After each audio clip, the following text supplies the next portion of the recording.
नमस्कार दोस्तों, आज मैं आपको सुनाऊंगा परिवार और माँ, तीन भाई और एक बहन की कहानी।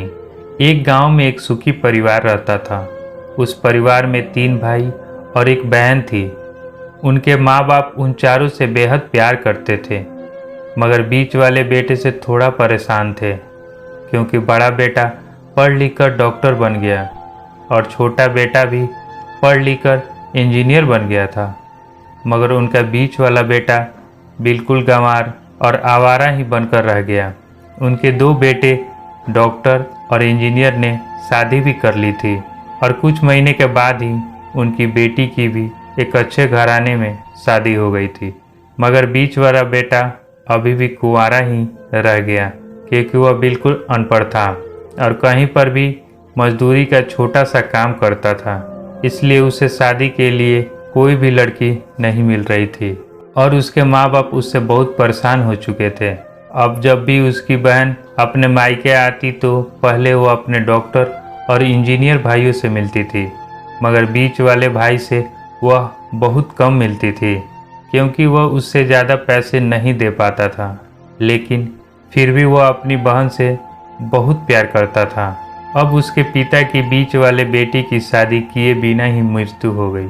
उनकी माँ ने सोचा कहीं अब किसी के मुंह से बंटवारे की बात न निकाले, इसलिए अपने ही गांव की एक सीधी सादी लड़की से अपने गंवार लड़के की शादी करवा दी। शादी होते ही न जाने क्या हुआ, अब उसका अनपढ़ बेटा पूरा मन लगाकर काम करने लगा और पहले से कहीं ज़्यादा मेहनत भी करने लगा। अब तो उसे कोई भी दोस्त बुलाने आता तो वो उससे यही कहता कि भाई, पहले तो मैं जैसे तैसे अकेला कमा कर लाता था, मगर अब मेरी शादी हो गई तो मुझे अपनी पत्नी के लिए कमाना पड़ता है और कल को आने वाले बच्चों के लिए भी तो कुछ जोड़ना ही पड़ेगा। इसलिए दोस्त, अब मैं तेरे साथ नहीं घूम सकता। यह कहकर उसका गंवार लड़का सीधा अपने काम पर निकल जाता है। अब उसके दोनों भाई डॉक्टर और इंजीनियर आपस में यह बात करते हैं कि हम दोनों तो उस गंवार से कहीं ज़्यादा पैसे कमाते हैं, इसलिए हम सब घर और ज़मीन का बंटवारा कर लेते हैं और उस गंवार से अलग हो जाते हैं, क्योंकि अब वो हमारे बराबर कभी भी नहीं कमा सकता। इसलिए उन दोनों भाइयों ने अपनी माँ के लाख मना करने के बावजूद भी बंटवारे की तारीख तय कर दी और उन्होंने अपनी बहन को भी बुलवा लिया और अपने गंवार भाई से भी कह दिया कि आज तुम अपने काम पर मत जाना, क्योंकि हम सब आज घर और ज़मीन का बंटवारा करेंगे। उसी वक्त उसकी बहन भी आ जाती है। तभी उसका गंवार भाई कहता है कि तुम लोग बंटवारा कर लो, मुझे जो भी देना हो तो दे देना, मैं शाम को आकर अंगूठा लगा दूंगा। तभी उसकी बहन कहती है, अरे बेवकूफ़, तू तो अनपढ़ ही रहेगा, ज़मीन का हिस्सा तो आमने सामने बैठकर ही होता है। तभी उसके दोनों भाई भी बीच वाले गंवार भाई को उल्टा सीधा कहते हैं। जब उसकी माँ भी उसे कहती है कि आज तू काम पर मत जा, बंटवारा तेरे सामने ही होगा, तो अच्छा है।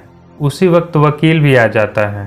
तभी वकील कहता है कि आपका सारा हिस्सा मिलाकर 10 बीघा ज़मीन है और आपका घर है, अब यह बताओ कि किसको कितना हिस्सा देना है, तो उसी हिसाब से पटवारी से कागज़ बनवा दूंगा। उसी वक्त उनका गंवार भाई कहता है कि वकील साहब, 5-5 बीघा मेरे दोनों भाई के नाम लिख दो और जो हमारा मकान है यह मेरी प्यारी बहन के नाम कर दो। तभी उनके दोनों भाई और बहन पूछते हैं कि और तू हिस्से में क्या लेगा? तभी उसका गंवार भाई कहता है कि मेरे हिस्से में मेरी माँ है ना। और तभी वो अपनी पत्नी की तरफ मुस्कुराते हुए कहता है कि क्यों मेरी प्यारी पत्नी, क्या मैंने गलत कह दिया? उस गंवार की पत्नी अपने सास से लिपट कर कहती है कि माँ से बड़ी वसीयत क्या होगी मेरे लिए। और उसी वक्त उसका गंवार पति भी अपनी माँ से लिपट जाता है।